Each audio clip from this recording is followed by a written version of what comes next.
In the last lecture, we created the UI for allowing users to log in and sign up. Now in this lecture, let's go ahead and let's prepare the sign up request and send that request to the Firebase server in order to create a new user. And the first step in order to enable authentication on Firebase server is to go to Firebase and then go to authentication. For that, you can expand this build section and there you will see this authentication. Just click on that. And here you need to go to sign in method. There you can select the provider. So for example, how do you want to authenticate the user? Whether you want to authenticate it using Google authentication or Facebook authentication. Here I'm going to select email and password. So I want to allow users to log in using their registered email and password. So I'll select this provider and here we need to enable it. All right, let's save the changes here. And now whenever a new user signs up to our application, that user will be displayed here. So any new user who signs up using our Angular application, that will be displayed here. So this is the first step. In the second step, we need to create the sign up request and we need to make a sign up request from our Angular application. So for that, let me first open a documentation here. So you can search for Firebase Auth REST APIs. Just click the first link here. And in the right hand side, you will see the functionalities which you can implement using the Firebase Auth REST API. Now here, I am interested in two functionalities: sign up with email and password and sign in with email and password. So for this lecture, we are going to implement the sign up functionality using the user's email and password. So let's go to this functionality, sign up with email and password. Okay. And here you will notice that in order to sign up a user, we need to make a post request. The content type should be application/JSON, and we need to make this post request to this endpoint. In this endpoint, we need to replace this API key with the actual API key, but it is this URL to which we need to make a post request in order to sign up the user. And when we are making a post request, with the post request, we also need to send some body. And in the body, it is expecting an email, a password, and a return secure token. So this is a Boolean value. So when we are making a post request in order to sign up the user, with the post request, we need to send the email of the user, the password of the user, and whether return secure token should be true or false. And it should be always true, as you can see in the documentation. Then in the response, we are going to receive this data. We are going to receive the ID token. The ID token is the JSON web token, which we talked about earlier in the very first lecture of this section. So as we learned, when we will make a post request to the server, on the server, a JSON web token will be created and it will be sent with the response, with the sign up response and also with the login response. Along with JSON Web Token, in the response data, we are also going to get the email of the user, the email of the newly created user. We are going to get the refresh token.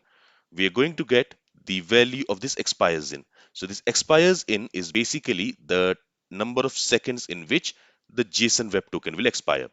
So this JSON Web Token must have a expiry time. The JSON Web Token for the client cannot be same forever. It must expire at some point. And when it is going to expire, this expires in property will tell us. Then in the response body, we are also going to receive the local ID, and this local ID is nothing but the user ID which is created on the server. So when the user signs up, that user will be created on the server, and for that user, a user ID will be generated. So we are also going to get that user ID in the response. All right, so now let's go to VS Code. And from our Angular application, now we are going to make a post request in order to sign up the user. So for that, what I'm going to do is inside this services folder, I'm going to create a new file and I'll simply call it as auth service. In this file, let's go ahead and let's create and export a class. And since this is a service class, we are going to decorate it with at injectable decorator. And in order to use the at injectable decorator, we are going to import it from angular/co. Okay, now let's go ahead and let's decorate this class with an injectable decorator. And to this, we are going to pass a metadata object, and there let's set the provided in property, and we are going to set it to root. All right. Now from within this service, we are going to make a post request for signing up the user, and we are also going to make a post request for logging in the user. And let's start with sign up. So here I'm going to create a function. I'll simply call it as sign up. And from within this function, we want to make a post request. Now, in order to work with HTTP request and response, we need an instance of HTTP client, right? So here we are going to ask Angular to inject an instance of HTTP client class. And we are going to store that instance inside this HTTP property. And to ask Angular to inject an instance, we are going to use the inject function. And in order to use it, we also need to import it from Angular/co. And there we need to specify the type. So the type is going to be HTTP client. All right. Now, for signing up the user, we need to make a post request. So if I go to the documentation, here you see, we need to make a post request. So on this HTTP client, we are going to call the post method, because using this post method, we make a post request to the server, right? And here we need to specify the URL to which, the endpoint to which we want to make the post request. And that endpoint, again, we are going to copy it from the documentation. So it is this endpoint. Let's copy it and let's specify it here. Now in this endpoint, we need to replace this API key. So from where we are going to get this API key? Let's go to Firebase. Let's go to our project. So here you can see the project overview, and there you will see this settings icon. Just click on that and select project settings.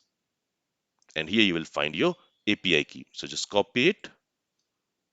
Let's go back to VS Code and replace this API key, including the square brackets, with the actual API key. So now this is going to be our sign up URL to which we are going to make the post request. Now with the post request, we also need to specify the request body, right? So for the request body, let's specify data here. And now we are going to create this data. So when the user tries to sign up, to this sign up, we are going to pass the email of the user and the password of the user. Now with the request body, what do we need to send? We need to send the email, the password, and return secure token. So these names, these property names should be same. So let's go back to VS Code, and here let me create a variable. Let's call it data. And to this data, we are going to assign an object where we want to have an email field. And this email, we will assign it with the email value which we are receiving in the parameter. Then we are going to have the password field, and this password field we will assign with the value which we are going to receive for the password parameter. So these parameter names can be different, okay? But these properties which we are creating here, it must match the properties which is shown in the documentation. So the name of the property must be email, password, and return secure token. So let me copy this property also and let's specify that. And in the documentation, as it is mentioned, its value should always be true. Okay, and this is the data which we are sending with the post request. All right, now what we are going to do is this post method, as we have learned earlier, it is going to return us an observable, right? So we are going to return that observable from this sign up function. So here I'm going to use return keyword. Okay, so this post method, it is going to return us an observable. We are returning that observable from this sign up function. All right, let's save this file. Now, from the documentation, we know that this post request which we are making here, it is going to return us a data, an object, and that object will have these properties.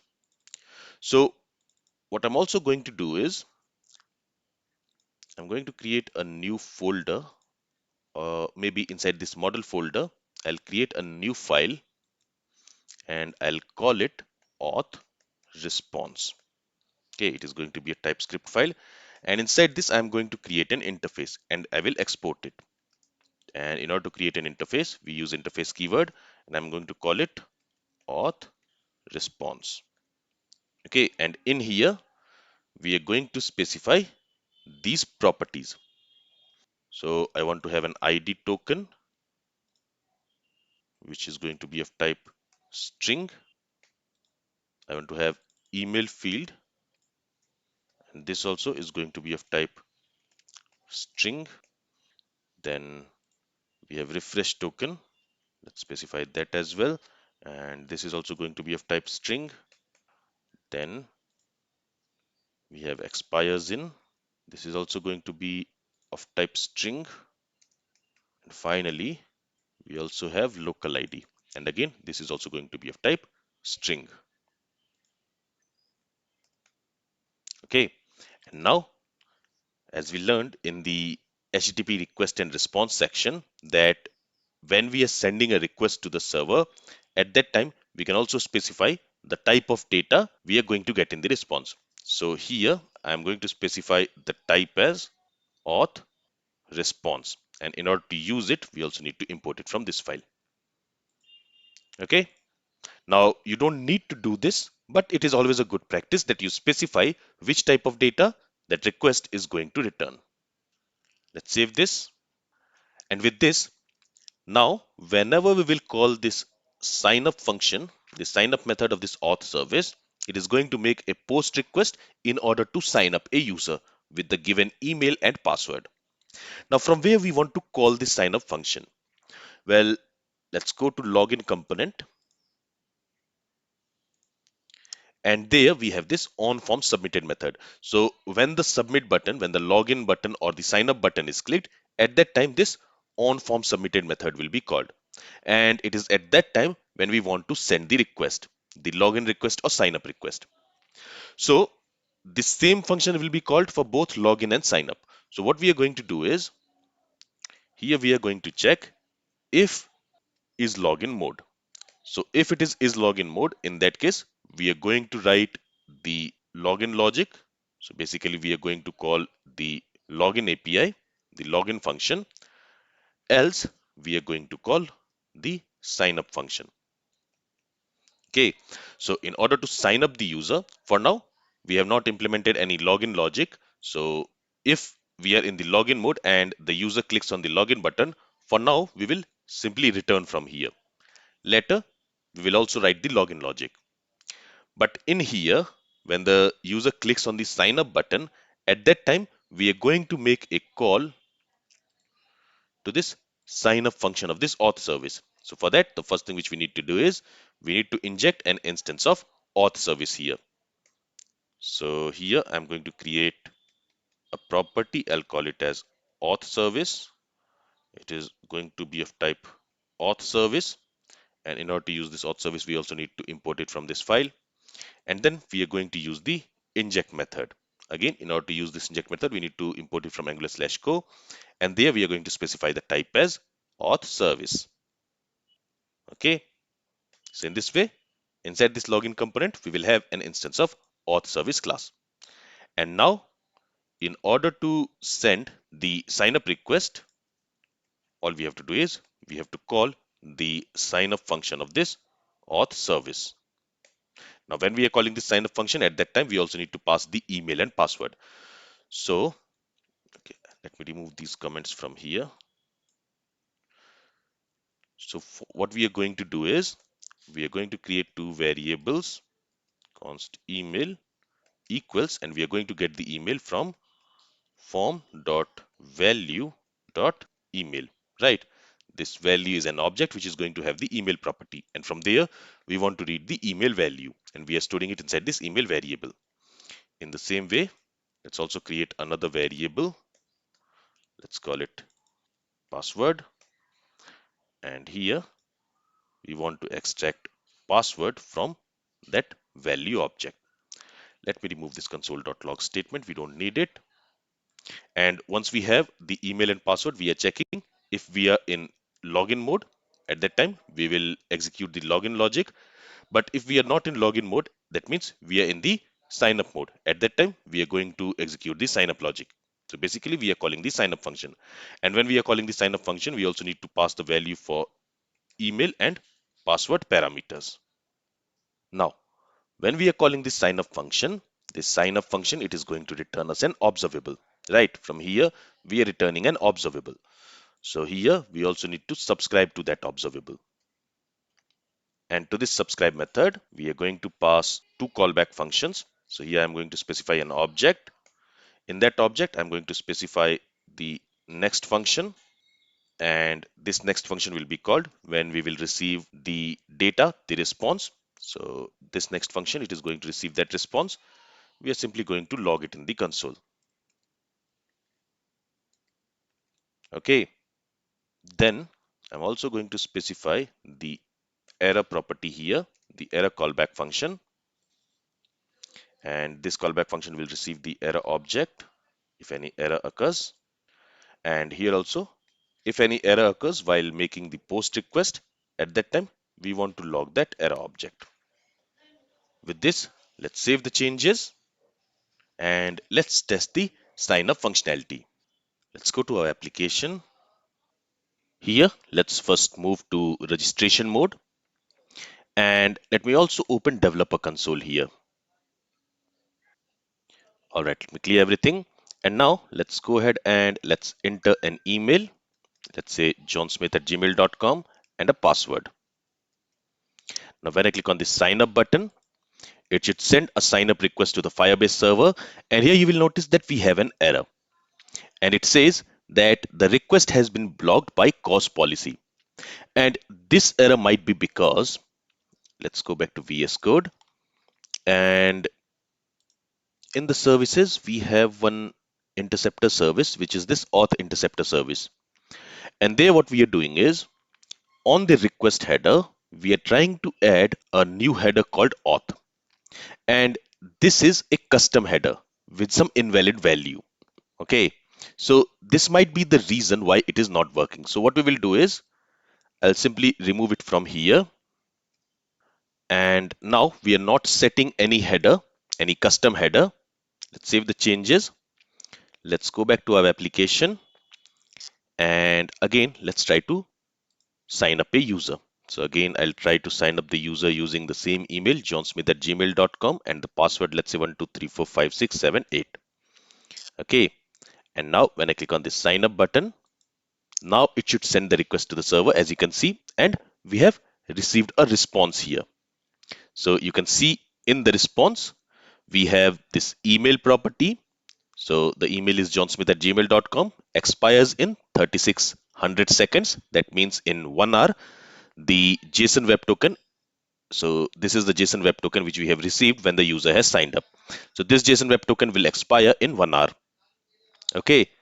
Then we have kind, we have local ID, and we have refresh token. So this is what we saw in the document that we are going to receive the response, something like this. Also, if I go to Firebase database, and there if I refresh this user tab, you'll see that a user called John Smith has been added here. So this is the email, johnsmith@gmail.com, and this is the user ID for that user. So a new user has been created here. Now again, if we go to our application and if we try to register a user with the same email, so for example, johnsmith@gmail.com, and let's specify some password. And now when I try to create this user with the same email with an existing email, we should get an error. And here you see, when we made the post request, we have received an error. And here you can see the error code. So it is email exist. Now we are going to handle these kinds of error in our next lecture. But in this lecture, we have implemented the sign up functionality and we are able to create users in our Firebase server. Currently, we have created only one user, John Smith, but in the future lectures, we are going to create more users. So this is all from this lecture. If you have any questions, then feel free to ask it. Thank you for listening and have a great day.